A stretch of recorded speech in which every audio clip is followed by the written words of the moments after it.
The sun rises over the Valley of Mexico. Below, a city awakens, not of stone and dust, but of water and light. This is Tenochtitlan, the heart of the Aztec Empire. Causeways connect this jewel to the mainland, while canoes glide through its canals. Life here is woven into the very fabric of the lake. Farmers tend floating gardens, feeding a city crowned by the Templo Mayor, reaching for the heavens. Tenochtitlan is a marvel, beautiful, complex, and built on water. Yet its greatest challenge, bringing fresh water to all. The story of Tenochtitlan is, in many ways, the story of its water.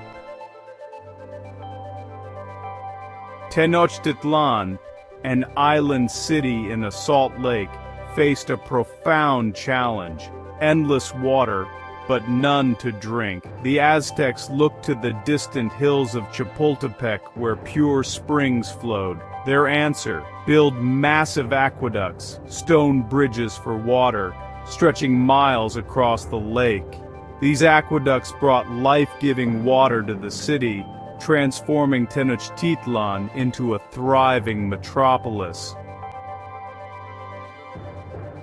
With fresh water and public reservoirs, a new profession became essential in Tenochtitlan: the tlamame, or water carriers. These commoners hauled heavy clay jugs on their backs, using wooden frames and forehead straps to support the load. The tlamame were everywhere, moving steadily, delivering water to everyone from nobles to farmers. They were the silent pillars of the city, their strength sustaining daily life in ancient Tenochtitlan. Before sunrise, Aztec water carriers, the tlamame, gathered at fountains and reservoirs, ready for a day of demanding labor. They balanced heavy jugs on wooden frames, each load immense, straining their bodies with every step, navigating crowded streets and narrow bridges. They delivered water to homes, kitchens, and bustling markets. Through heat and rain, their work was relentless. No rest, only endurance. The tlamame's steady motion was the pulse of Tenochtitlan, sustaining the city's life each day. In Tenochtitlan, water revealed your place in society.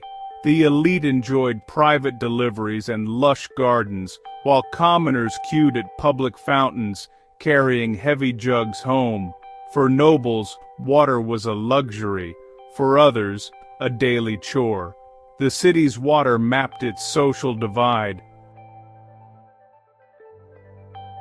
In the sophisticated economy of the Aztec Empire, the work of the tlamame was not performed for free. Their labor was a valued service, and they were compensated for their efforts. The Aztec economy did not rely on coins as we know them. Instead, they used a system of barter and specific goods that served as a form of currency. For their back-breaking work, water carriers were typically paid in cacao beans. These beans, from which chocolate is made, were highly prized and used as a standard medium of exchange for small, everyday transactions. A certain number of beans could buy a cloak, a handful of chilies, or a jug of water. The payment system was direct and transactional. A household that wanted water delivered would pay the tlamame upon arrival. The price might vary depending on the distance from the reservoir and the amount of water delivered. In the great market of Tlatelolco, vendors who needed water for their food stalls would pay the carriers for each jug they brought. This system allowed the tlamame to earn a living and support their families. Their physical strength was converted directly into purchasing power, allowing them to trade their labor for the food, clothing, and other necessities of life. The importance of the tlamame extended to every part of the city's economy. Artisans needed water for their crafts, such as potters who required it to work their clay. Builders needed it to mix plaster for the grand temples and palaces. The priests required pure, fresh water for countless religious ceremonies and purification rituals.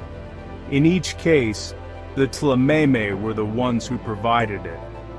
Their service was a fundamental input for countless other economic activities.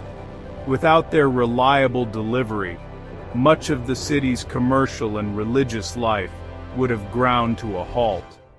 This economic role gave the Tlameme a secure, if humble, place in Aztec society.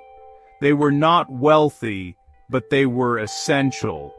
They were a living example of how the Aztec system organized labor to meet the collective needs of a massive urban population. Their daily earnings, paid out in handfuls of cacao beans, were a direct reflection of the value the society placed on their service. They were not just carrying water, they were carrying a fundamental component of the city's economic engine on their backs, one heavy jug at a time.